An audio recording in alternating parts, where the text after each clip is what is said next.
Ladies and gentlemen, thank you so much for joining us for another live event from the Newlines Institute for Strategy and Policy, formerly known as the Centre for Global Policy. My name is Azim Ibrahim, and I am a director here at the Newlines Institute. It's absolutely wonderful to see so many faces, certainly half faces. Unfortunately, due to the restrictions, we obviously could not occupy the hall in full, but I understand lots of you are tuning in live online, and welcome to each and every single one of you. Ladies and gentlemen, the Rohingya minority has been described by the United Nations as the most persecuted minority in the world. For over half a century, they have faced wave after wave of violence, which culminated in the 2017 genocide, which forced over 700,000 Rohingya refugees into Bangladesh, bringing the total up to over 1 million in Cox's Bazar in Bangladesh. Now, many of you are veterans of the refugee and aid work around the globe, and I know many of you may have visited the camps in Bangladesh, as I have. And no matter how experienced you are, it is a horrifying sight. Over 1 million refugees in one place, and you can climb the highest hill. They are spread over the horizon. And this is a situation that Bangladesh did not ask for. So with the recent events in the news that we've seen in Myanmar with the coup and the military takeover, what does the future now hold for the Rohingya? What is the probability of them being repatriated and returning to their homeland, as they all require, as they all want? Are they going to become a permanent fixture in Bangladesh? And what role can the United States, the United Nations, and other entities, international entities, play to facilitate this and help Bangladesh and to help the Rohingya? It's a great honor and privilege for us to have here today the Foreign Minister of Bangladesh, the Honourable Dr. A.K. Abdul MP. Dr. Monem has had a very illustrious and accomplished career. Before he was appointed the Foreign Minister of Bangladesh, he was Bangladesh's permanent representative to the United Nations from 2009 to 2015. And whilst he was in that position, he also served as the acting president of the UN General Assembly and also as the president of UNICEF. He graduated from Dhaka University. He also holds an MPA from Harvard University, an MBA and a PhD in economics from United States. And whilst we talk about persecuted minorities, Dr. Monem himself is no stranger to persecution. In 1971, during Bangladesh's War of Liberation, he himself was captured and tortured by the occupation army. And that is what motivated him to enter into politics. And since assuming office, he has been promoting economic diplomacy that proposes to have more investment, more trade, gainful employment, and maintaining peace and stability throughout the region. So welcome to you, Foreign Minister. So the format of today's presentation will be the Foreign Minister will deliver remarks for 5 to 10 minutes, after which I will ask him questions which I have received online and through the audience, and then we will open it up to the audience, the live audience here. So Dr. Monem, I'll pass it on to you. Thank you, Mr. Azim. And I would like to thank all the audience here who is participating in physical and as well as those through virtual, the modern virtual system, the new normal. Good morning. Assalamu alaikum. Peace be upon you. At the outset, I thank the Newlines Institute on Strategy and Policy for organizing this event today on a very important issue that is not only important for Bangladesh and the United States, but also for the peace and stability of the world. I take this opportunity to once again acknowledge the strong political support and humanitarian assistance that we are receiving from our friend, especially the United States of America, before and since the mass exodus of Rohingyas towards the Bangladesh in August 2017. We're in the fourth year of that mass displacement of Rohingyas. More than 3 years back in 2017, when these persecuted people of Myanmar were fleeing en masse from violence, persecution, atrocities, and crime against humanity at the hands of their own people in their own country. It was Bangladesh Prime Minister Sheikh Hasina who opened the border and saved their lives. We are the first responder to have extended all kinds of humanitarian support to nearly 1.1 million Rohingyas, providing space, food, safety, security, health facilities, even before the humanitarian community stepped in. On the part of a small country like Bangladesh, with a large population and limited resources, it was indeed a huge humanitarian gesture and a daunting task that no second country was willing to shoulder. Since then, we have been hosting nearly 1.1 million Rohingya. During the recent drifted boats episode, it was again Bangladesh to have rescued the Rohingyas in peril and provided them shelter and care to the best of our ability. Despite our resource constraint, we have ensured the safety and well-being of the displaced Rohingyas. Because of the timely intervention of the government of Bangladesh and our engagement with the UN agencies and partner countries, the pandemic in the congested camps could be kept under control. Rohingya are Myanmar nationals, and as the Honorable Prime Minister of Bangladesh, Sheikh Hasina, mentioned in her 75th UNGA session, and I quote, "The problem was created by Myanmar, and its solution must be found in Myanmar," unquote. Since Bangladesh is disproportionately and unjustly suffering because of this crisis, its urgent resolution is our utmost priority.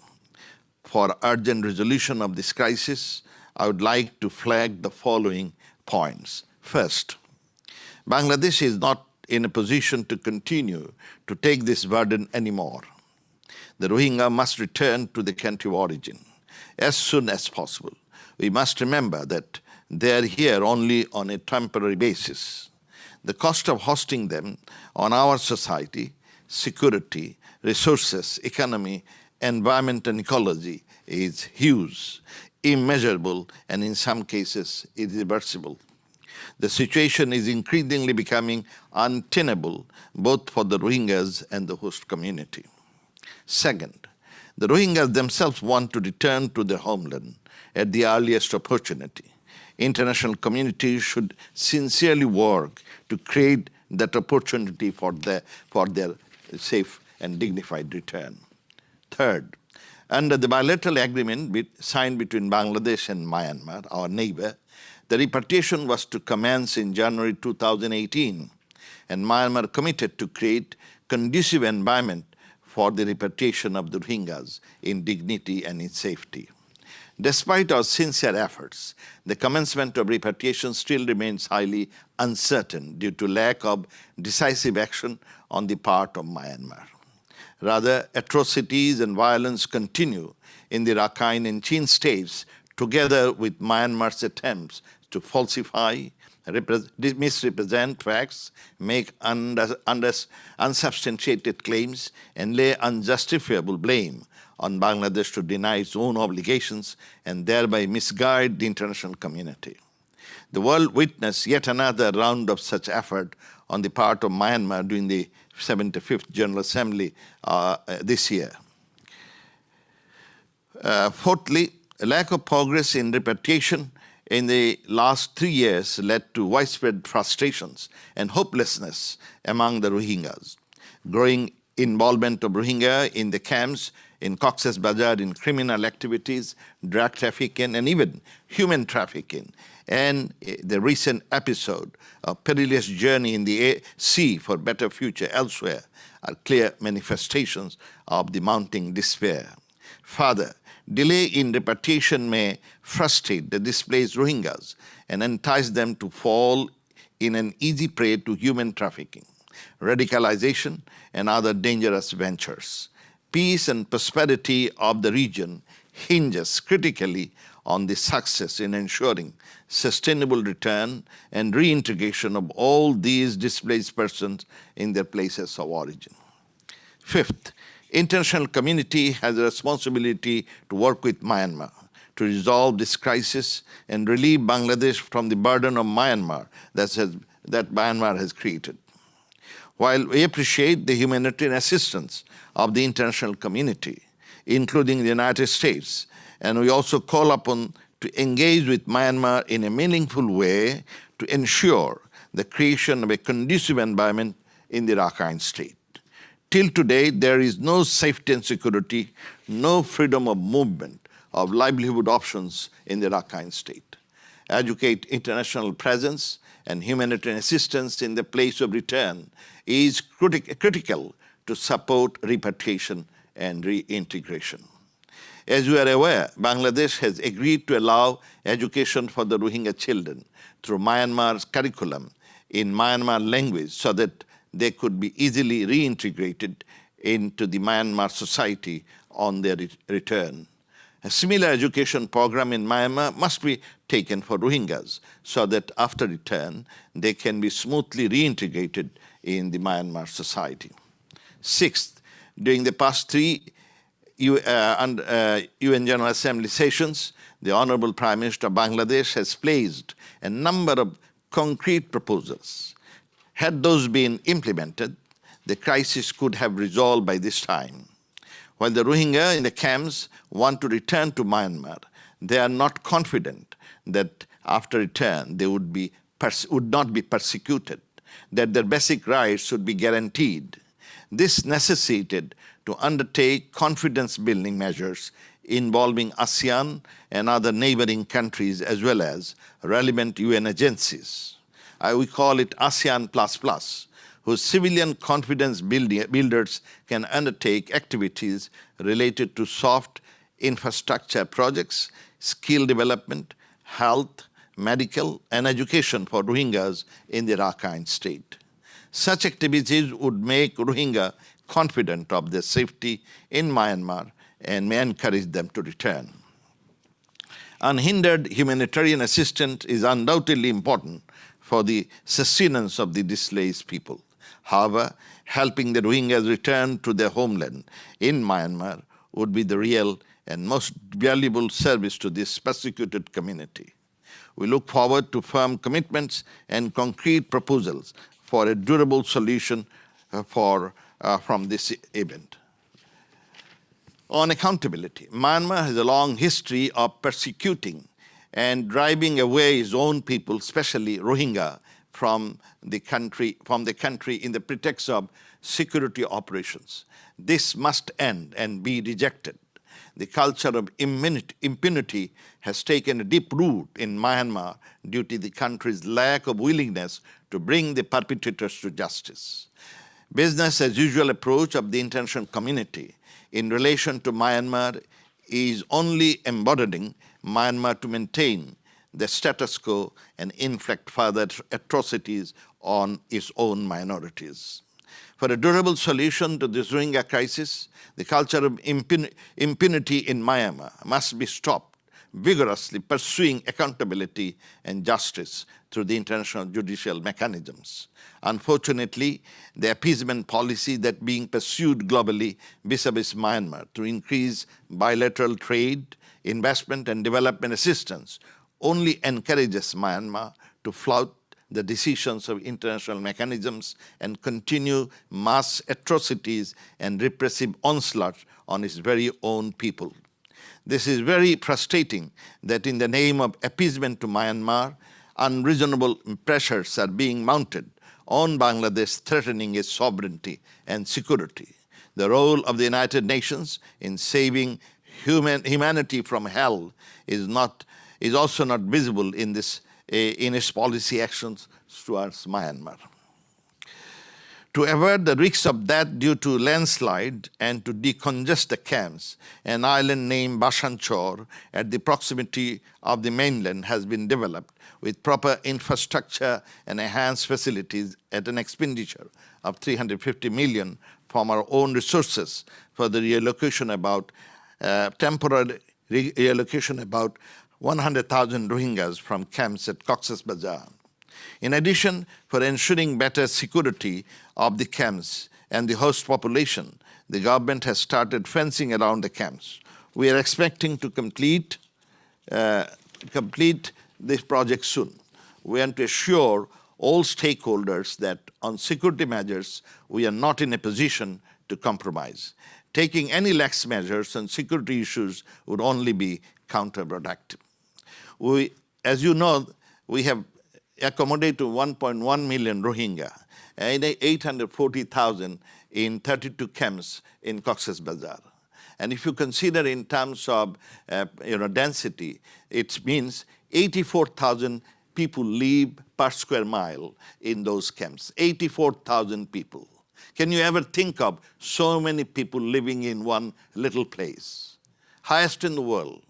So normally at 5,000 or 6,000, the highest density of population in Macau or in Hong Kong or in Singapore. But in the Kotupalong, 84,000 people per square mile has been living. We don't want them to be suffocated and die of suffocation. And therefore, we plan to take some of them to one of the islands that we have. We don't have much scope to relocate them because Bangladesh is already one of the most densely populated countries in the world. So we have very little options.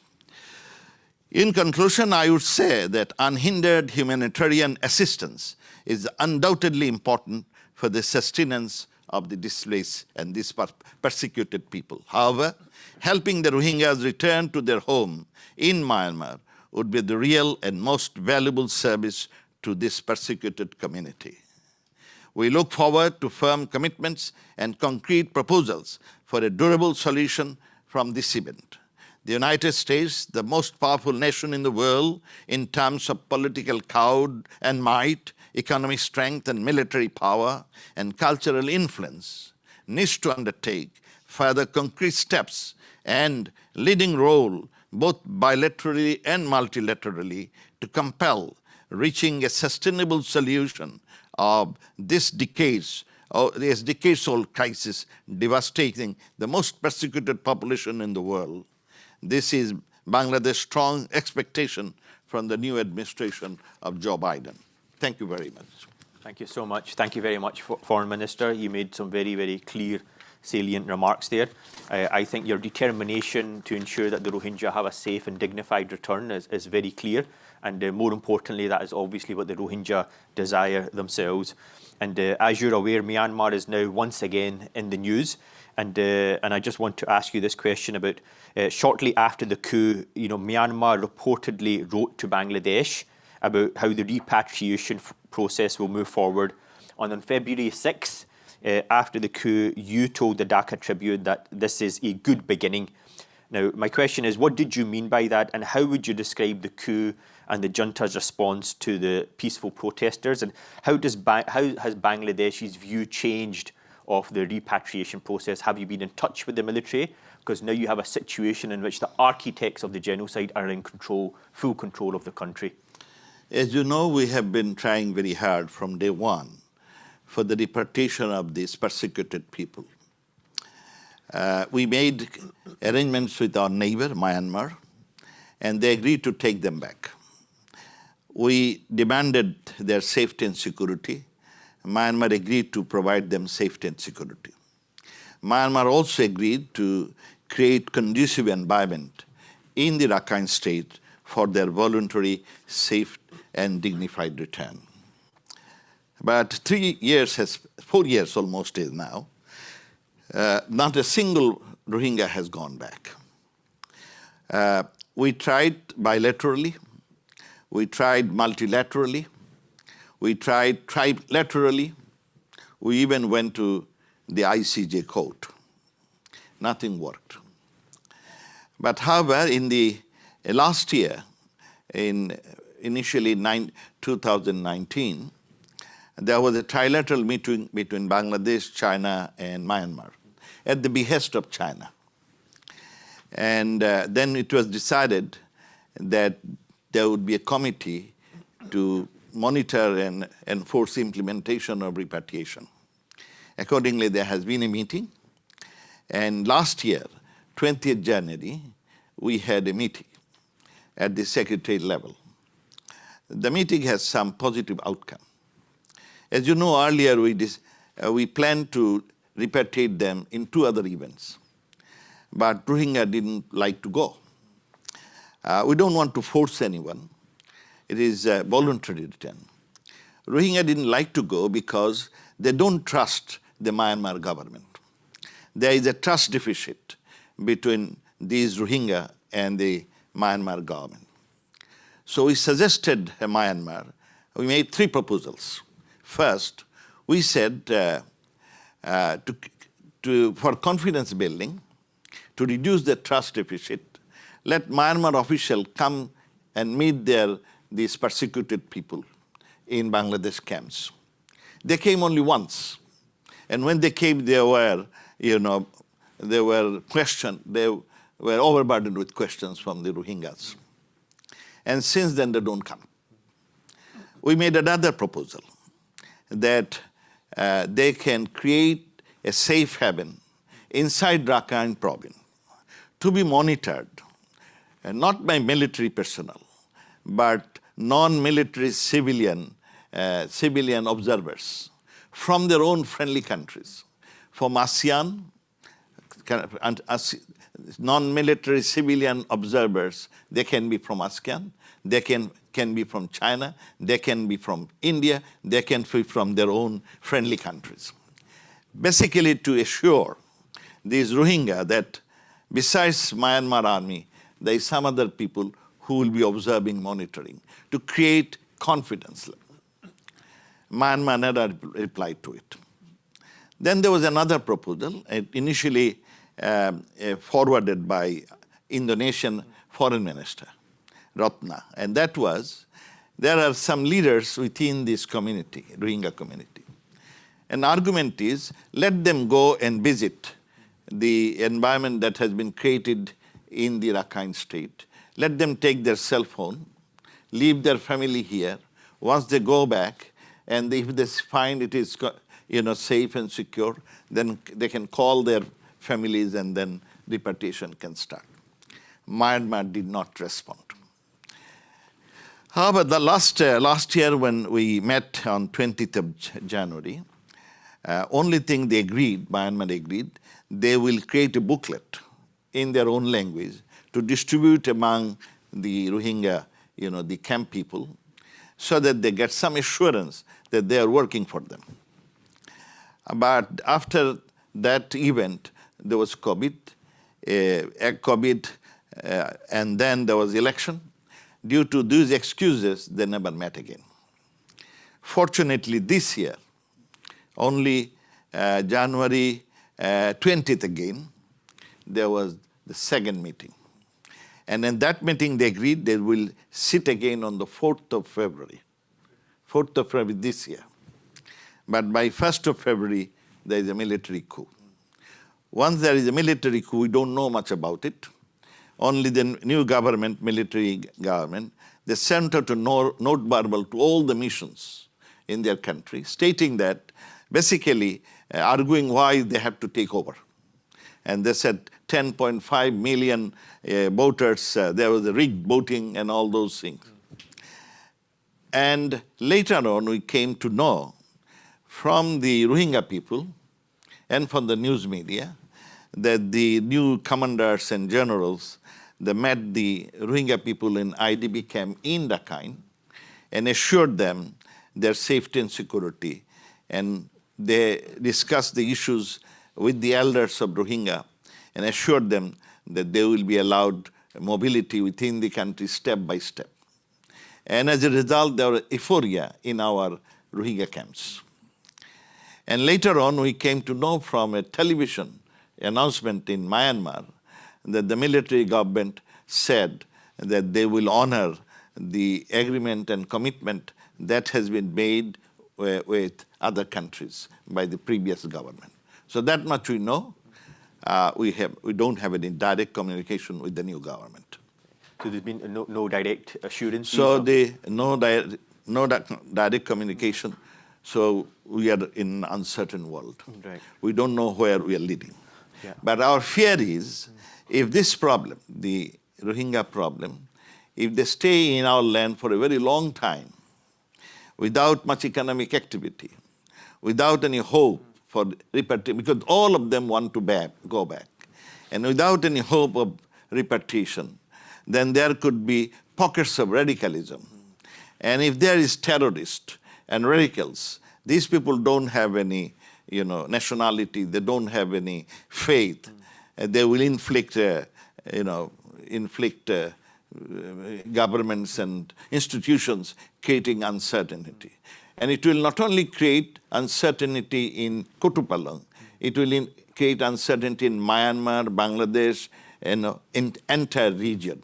And therefore, the investment flow that is coming to Myanmar for many countries, Japan, USA, whole European countries, over the last 4 years, the trade and investment to Myanmar has increased manifold. Even the USA has not withdrawn its GSP facility to the Myanmar in spite of cleansing operations and near genocide. So the problem is, if there is radicalism, it will create uncertainty in the region, and that may lead a problem for everybody in the planet Earth. No, thank you so much. It seems to me, Foreign Minister, that the proposals that have been put forward by the Bangladeshi government, they all seem extremely reasonable. They seem extremely realistic, having observers from ASEAN countries and third-party countries, having Rohingya elders go in advance to make observations. And it seems that the Myanmar government is not reciprocating in serious faith. So do you think that now that the military is in power in Myanmar, the probability seems, I think, to most observers to have diminished to enter any sort of repatriation? It depends on the international pressure, the global pressure. If there is global pressure on Myanmar, I have a hope that even the military government in Myanmar will be forced to take their people back. There has been historical, the incidences. In 1978, there was a military government in Myanmar. In 1992, there was a military government in Myanmar. On those days, there was economic sanction on Myanmar. And Myanmar was friendless, and they were under a lot of pressure. As a result, in 1992, they took back around, out of 253,000, they basically repatriated around 230,000. Same in 1998. There was military government, but under international pressure, they took around 200,000 of their people back. So I have a hope, even under the military government currently, if there is international pressure, then they will be forced to repatriate their people back home. And I must say that, we had a high expectation of the democratic government of Aung San Suu Kyi. I personally, myself, demonstrated for her release when she was in jail in the earlier period. And we did it not only once, many times. We had high hopes of her. But unfortunately, when she is in the power, under her own watch, the persecution happened. Under her own watch, ethnic cleansing and near genocide happened. This is unacceptable. And therefore, we are really disappointed. Yeah.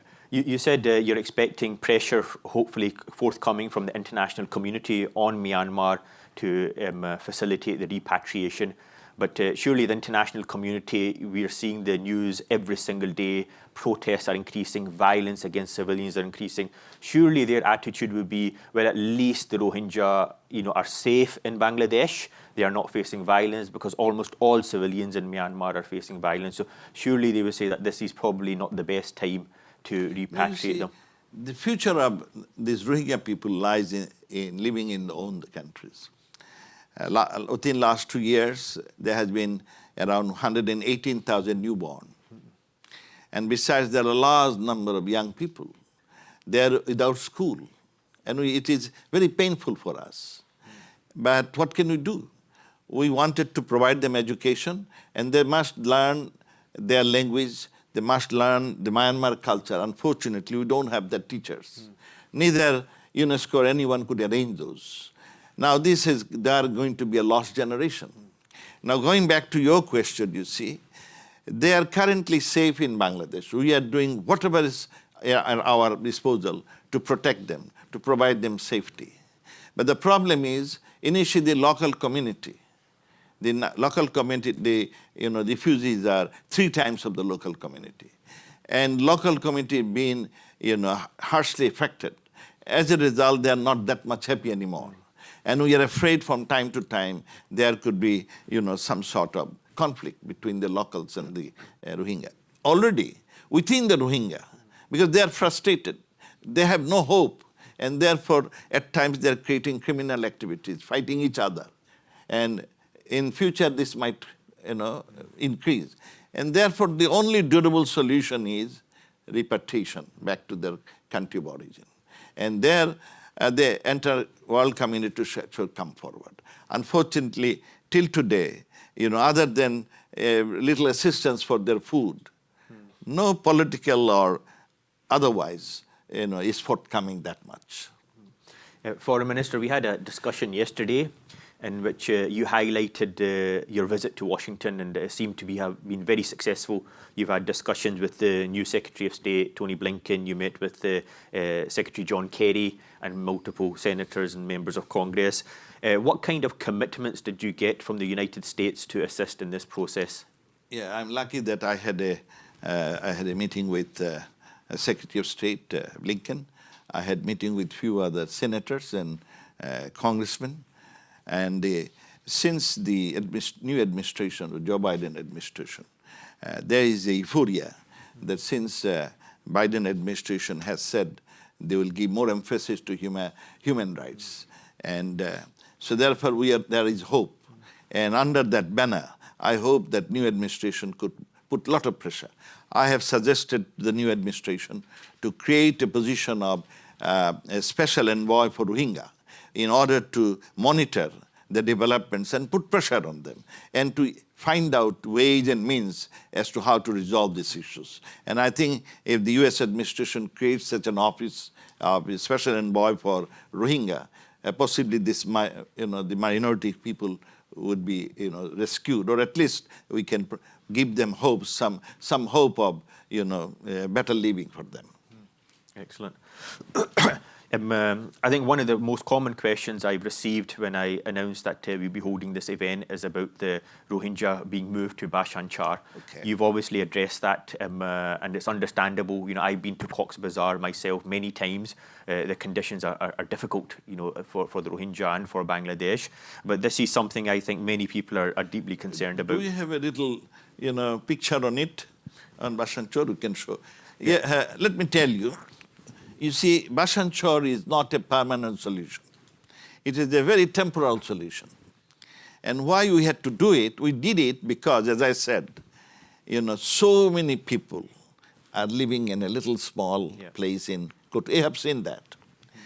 And their only thing they can do, we provide food and they eat, and nothing else. The children are growing without any space to move around.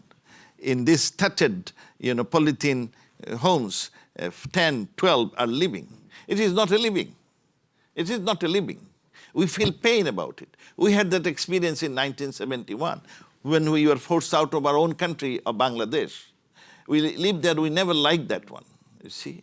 So out of our, his miserable history, we opened our borders to them when no one was coming up. So many people died, around 25,000 Rohingya was killed, around 100,000 of their houses were destroyed, and 115,000 houses were burned down. At the time, since nobody was coming and the girls are being raped, we have to open out of humanitarian consideration. With the hope, because even in the past, Myanmar took them back under international pressure. So now when they came to Kutupalong, which we have visited, it is overcrowded. And there was, Bangladesh faces monsoon a lot. we face these tidal waves and cyclone from time to time. We are always, the most climatically vulnerable country. And we know how to live with it. Anyway, so there was a monsoon, and as a result, there was a landslide for which many of those Rohingya houses were destroyed and many died. So to avert future crisis, risks of life, we decided we'll decongest, we'll take around 100,000 of them to one of our best islands. Bhasanchar is one of the best islands. It's one of the largest islands.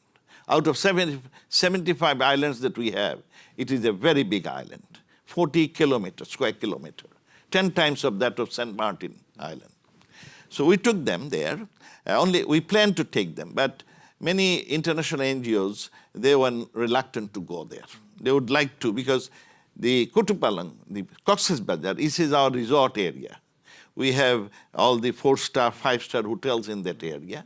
And we have a longest natural 60-mile long beach in Cox's Bazar.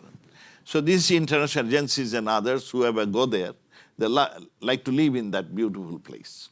And the Kutupalang area is around 10-15 minutes from the main Cox's Bazar, the beautiful facility. So they would like to stay there. So they were not willing to go. We negotiated with them almost 2 years, but and we found that situation is becoming untenable because their criminal activity was increasing, fighting within the groups were increasing, drug trafficking shoot up, and even human trafficking started becoming, a problem for us. So therefore, we decided to take, and we asked them. And those who went to Bhasanchar, all are voluntary, on the voluntary basis. We told them that you want to go, they agreed to go. Once those people go, they requested their family and neighbors to go back to, to go to Bhasanchar. And this is how, until now, there are only 11,000 of them, and they're very happy. That's why I want to show you a picture. Yeah. And there, they have something else to do. They have a better life because they can do some economic activity, they can do agriculture, they can do farming, they can do fishing, they can do rearing of goats or cows. In Bhasanchar, there are around 15,000, 20,000 buffaloes moving around, and it's a good place. I would have this, we would like to make it a great resort because there is year-round, fresh water. There is a beautiful lake for year-round, what should I say, water skiing. It's a beautiful place. So that's why those who have come, they're very happy. And we have made arrangements for, hospitalizations and all other. So this is what it is. We have taken them just as a temporal phenomenon. Permanent solution is return to their homeland. Yeah. That's the only solution. Problem created by Myanmar, solution lies with Myanmar. And the solution is, a durable solution is repatriation to their own land. Yeah. Yeah, I think the concern, for many NGOs from the United Nations is that people will not be forced to go to Bhasanchar, but you've clearly indicated nobody's forced to nobody's forced. They can come back and forth to visit the family. And also, obviously, under COVID, it's very difficult, but, you allow international observers, journalists to come and visit, even myself. They can go. I should say, ask the international observers and UNHCR and others. They should concentrate on Rakhine State. They should visit Rakhine State more often. International observers and the human rights activists, they should go to Myanmar and observe the living of those people in Rakhine State. Instead of coming to... In Bangladesh, we are giving them as much facilities as possible. That is humanly possible for a country like Bangladesh. They must not be worried with Bangladesh. Their attention should be, Myanmar. They are the one who created this problem. They are the one who created this genocide, and they should put their efforts and all efforts on Myanmar, not on Bangladesh. But unfortunately, I see the focus of many of those international organizations more on Bhasanchar. These are trivial matters. Bhasanchar is only for a few days. Eventually, they have to go back. There is no alternative to it. Bangladesh cannot afford them to keep them in Bangladesh. You see, Bangladesh, as I said, per kilometer, 1,200 people lives in Bangladesh. highest density of population as a country in Bangladesh. And again, 26% of our land is always underwater during the rainy season, during the monsoon time. So it's a very difficult place. We are surviving, but it's a very difficult place. Where countries which has relatively less population, let's say stock of Scandinavian countries, they have around 15 or 20 people per square mile, or in USA, it's around 40 people per square mile. They can afford, and their economy is so strong that they can afford to save humanity. It is a question of saving humanity. That's, after all, they're human beings. Although in Myanmar, because of the spread of venom of hatred and intolerance, these people are being considered as insects, not human beings. These Rohingyas are being considered by, at times I feel very strange that some of the activists now in the website, they say that they feel bad that they have been considering their own people, Rohingya, as insects. Now they are realizing when the military took over. So I hope others will realize. These are, after all, human beings, and they should be protected.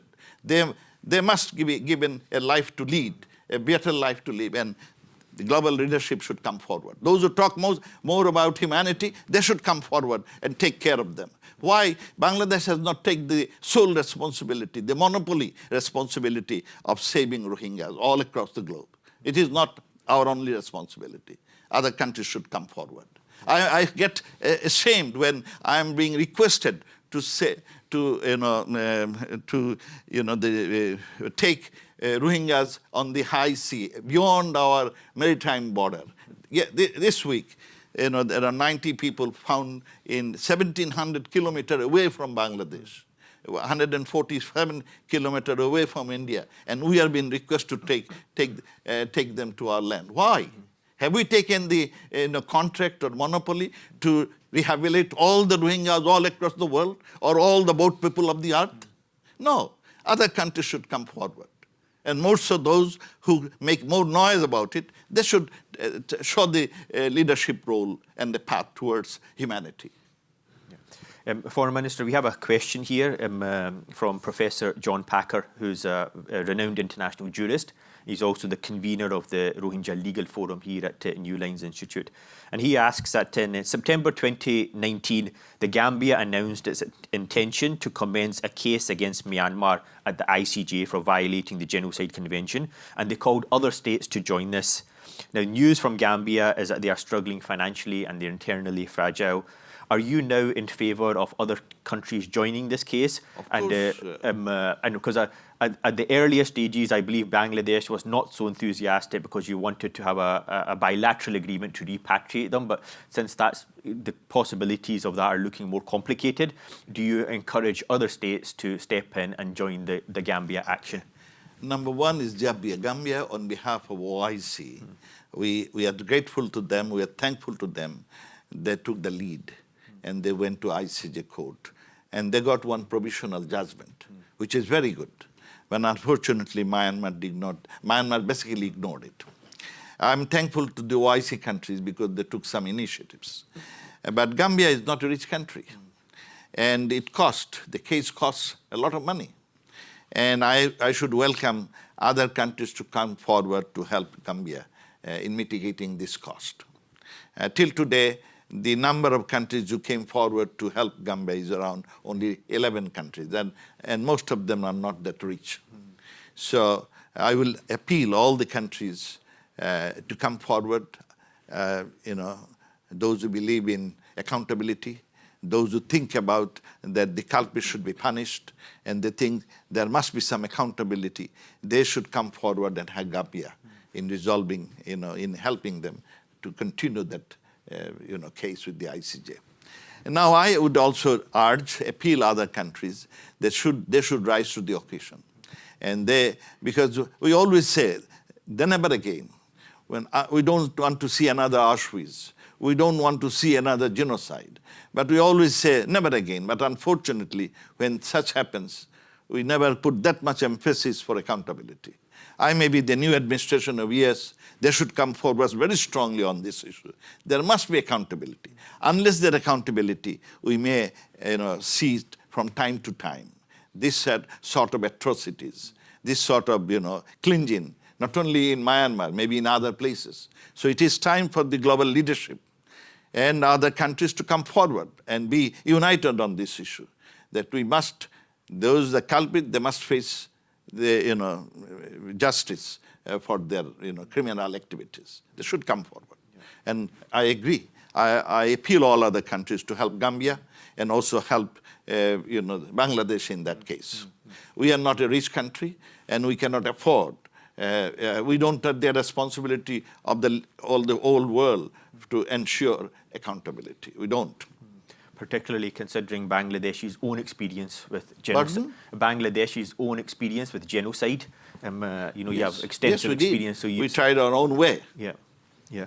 And we tried in a way that is most fair and judicious and better than that of Nuremberg. Yeah. Because we allowed the, the criminals to appeal and also to defense with their all witnesses. And this is that was not done in case of Nuremberg or even in the Rwanda case. Yeah. So a similar question, Foreign Minister, following up, is that without a doubt, Bangladesh is by far the country that's incurred the most direct and substantial damages or injury from Myanmar's genocide against the Rohingya. Now, with the ICJ case, there's a prospect of establishing and repatriating the Rohingya, but there's also a prospect of compensation towards Bangladesh for this action. Can you identify the extent and the value of the injuries suffered by Bangladesh that you can pursue with the ICJ?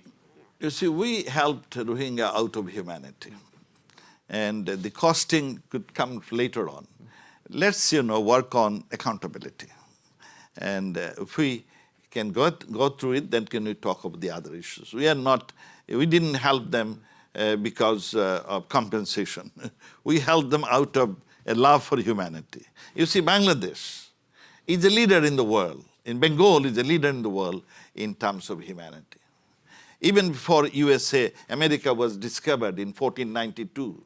Even before Renaissance started in Europe in 17th century. In Bengal, we started a campaign as early as 1408 that Shabar upore manushotto tahar upore nai means, it's in Bengali, it means humanity is above all. Humanity is above all. And it is Bangladesh which promoted a campaign even in the UN, because there have been violence, there has been terrorism, there have been war and terror. We found out the basic reason for this war, terror, violence is a mindset of intolerance, is a mindset of disrespect towards others. And therefore we promoted a resolution in the UN which has been approved with consensus by 193 countries. Resolution was known as culture of peace. The very essence of culture of peace is we like to inculcate a mindset among people, a mindset of respect towards others, mindset of tolerance toward others, and to eliminate, ignore, mindset of respect toward others irrespective of religion, culture, ethnicity, color. And if we can do that, we can create a world of create a sustainable world of peace. And then you don't look forward Black Lives Matters or all those things. This will be all eliminated. There won't be refugees. Now this year around, as I understand, around 80 million people have been uprooted from their homes. Those things will not happen. Even Rohingya has been uprooted from their home because over the last so many years, few decades, there has been spread of venom of hatred against this minority people. And that culminated in the genocide or cleansing. So Bangladesh is a leader in that. And we want to establish that humanity is above all, irrespective of religion, culture, ethnicity, and color. And if we can do it, my friend, I can assure you, we can have a sustainable world of peace and stability. Thanks so much. And with that, I'll open it up to the floor. If you can use the microphone there. Don't touch the microphone, but if you can step up to the microphone. Kelly. Am I tall? I'm not sure I'm tall enough to So- talk to the microphone. Yeah, so Kelly Curry, the former US ambassador to the United Nations. Hi, You can come closer to the microphone. can I, well, I'm going to let him lower it. I don't think I can getting closer is not going to help. I'm too short. Okay. It's nice to see you again, Foreign Minister Momen. I know we've worked together on this issue over many years, and I continue to appreciate the passion and the integrity that you and the Bangladeshi leadership brings to the efforts to provide humanitarian assistance and safe haven to the Rohingya people. I know that it has put an incredible burden on the people of Bangladesh, and it has been a very challenging situation for you since August 2017, and even before, when you were continuing to host refugees who had fled previous incidents of violence against them in Rakhine State in 2016 and 2012. And many of the people who came out in 2017 were coming out for the third time in some cases, or for multiple times that they have fled their homes and had been repatriated, as you noted, in previous incidents where the Myanmar authorities had allowed for repatriation.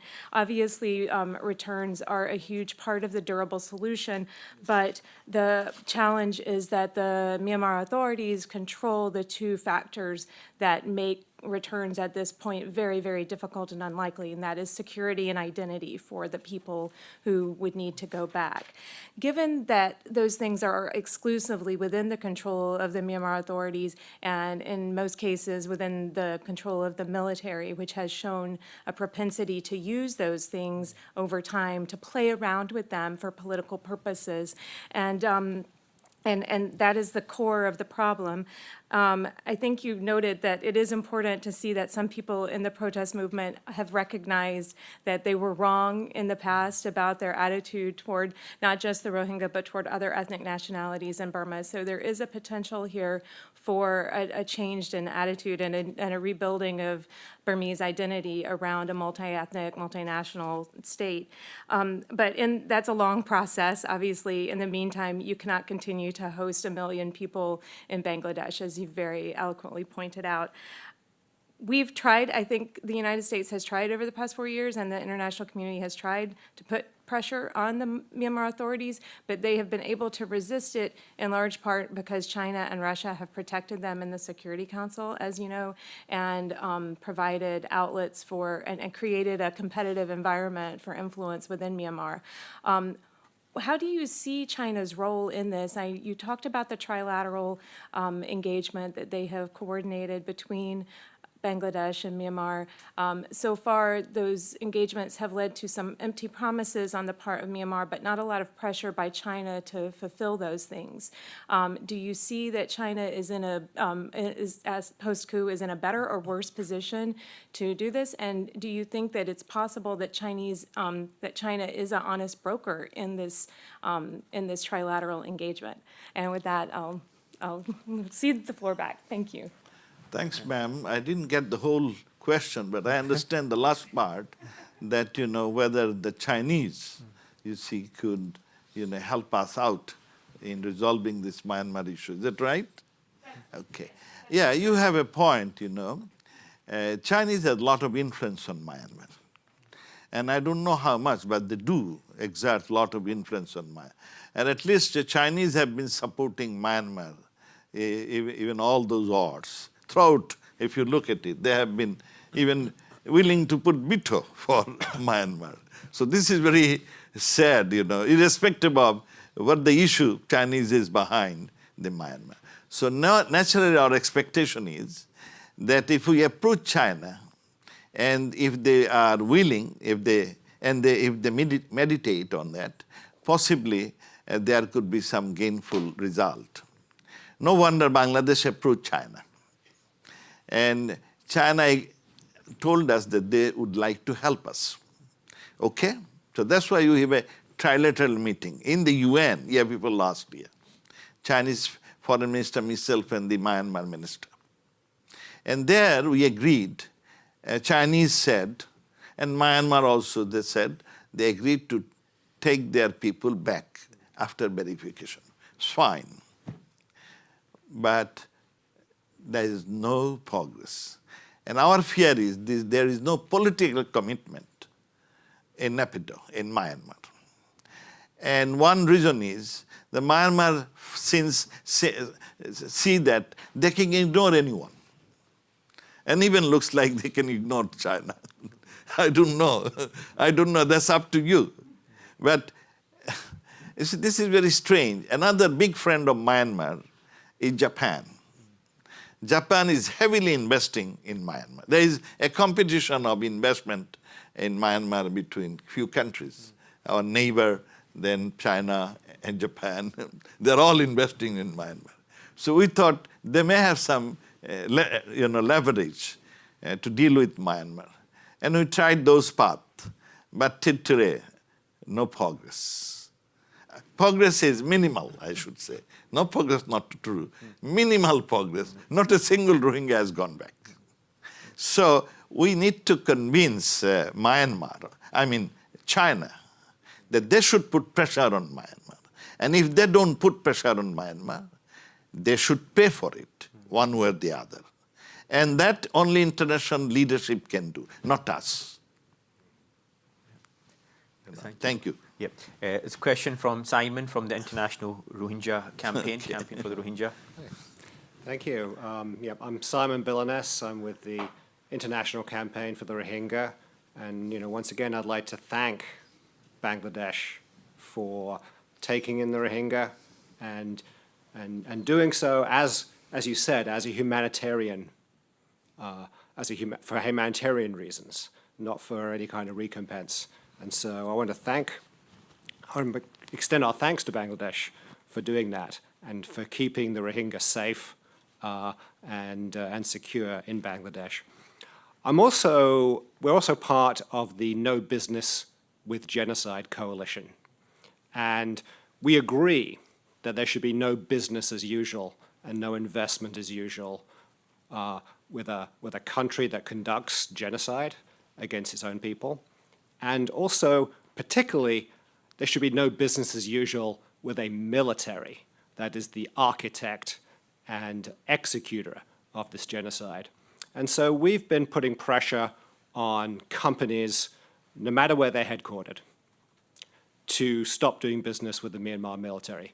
Recently, we saw a big success. You mentioned Japan, and I totally agree. Japan is a big factor. Japan's diplomacy in Burma is all about their commercial interests. And we put enough consumer, shareholder, media pressure on Kirin to end its partnership with the Myanmar military. And we're going to do the same for every other company that's doing business with the Myanmar military, and we're going to press every government around the world to put tough sanctions on MEHL and MEC, the military conglomerates. But I think, with the events of the military coup in February 1st, all of our plans and all of our strategies have been, thrown into confusion. And it's a very real threat, obviously, to the Rohingya for the architects of the genocide, the Myanmar military, to have total power. But there's also an incredible opportunity, as you've been pointing out and as Kelly pointed out, with this civil disobedience movement inside Myanmar that is aimed at ending military rule. And they're going after the Myanmar military's business interests inside Myanmar. And we're working with groups like Justice for Myanmar that's been digging up all the research on Min Aung Hlang's business interests, on the military's business interests, and wherever they turn up a foreign company that is doing business with the military, we will target them with overwhelming consumer, shareholder, media power until they end that. Very good. And we're very much, we're inspired by the campaign against apartheid in South Africa, and we're using the tools that the international community did. And we're exacting our own citizen accountability and citizen sanctions directly of the Myanmar military. So I'll put it to you, and I am going to get to a question. And yes, I'd like to go a little bit deeper. Your comments about the civil disobedience movement in Myanmar, and how do you think that also represents an opportunity to hold the military accountable and to create the conditions inside Myanmar so that the Rohingya will return to their original homes? Thank you. Thank you for your question. Many years ago, when I was visiting the Arlington Cemetery, and if I remember, I saw the JFK's, I mean this Robert Kennedy's mausoleum, the Robert Kennedy's little graveyard. And I remember there is, I read something, and he said, I cannot quote it correctly the way he said, it's written up there, you can visit. And he said that if you raise the right cause and fight for it, then someone else will join you. And then another one, and then another one. And when many people will join to fight for your cause, the worst tyrant, the mighty tyrants will sword away. There is no, something like, even the mightiest of mightiest tyrant is sure to crumble. So, we are talking of just cause. We are talking of humanity. We are talking of, so if we can create this across, even inside Myanmar, there must be good people in Myanmar. You see, a lot of good people in Myanmar.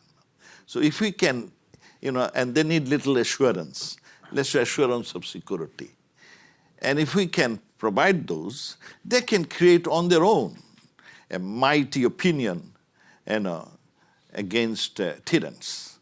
And the tyrant will come down, and maybe, even in Myanmar there is around, they have recognized around 125 ethnic groups. But they did not recognize the Rohingya one, although they are one of the oldest. They had a kingdom, I don't know, these Rohingyas were in the cabinet. You see, even as early as 1962, when the British, they got the liberation from British, even in 48 or others, there are Rohingya cabinet members. Not one, 4 or 5 of them. They're members of parliament. But now they have been defranchised. Very sad indeed. And so I agree with you. This is so sad. I see till today, the Myanmar, the military operations has good business, jade and all the precious stones. And people from the developed industrial countries buy those at a high price, helping the military families, you see. So if there is a public opinion, and I always believe in public opinion, if a strong public opinion against those culprits who undermine humanity, and then you can create a very strong, and does not matter, you will be successful. At least I feel good about myself, that if I have if I have done some good job and I feel comfortable with it, whether I am being recognized or not, these are secondary. So if, organization like yours come forward, and I have a hope one day these Rohingya would be out of their misery. Yeah, we can definitely hope for that, and we will. Let's hope for that. We will hope for that, and we will work for that, and we will organize for that. You'll find me always with you. Yeah. I can see that, and I appreciate it. Thank you. No, thank you so much. Thank you so much, Foreign Minister, for joining us today. I'm delighted to hear you had a very successful trip to the United States, and thank you for joining us here at Newsline. Unfortunately, we've run out of time, but we have so much more to discuss, and hopefully we'll have another opportunity to continue this conversation. Azim, let me tell you, people, depressed people who suffer, they always look toward, USA.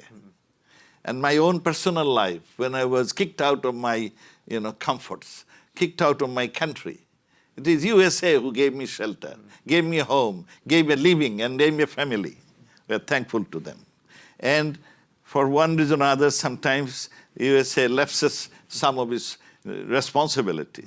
And now I'm glad with the new administration, which is highly mature, has been with the government for years, hopefully they will take a lead.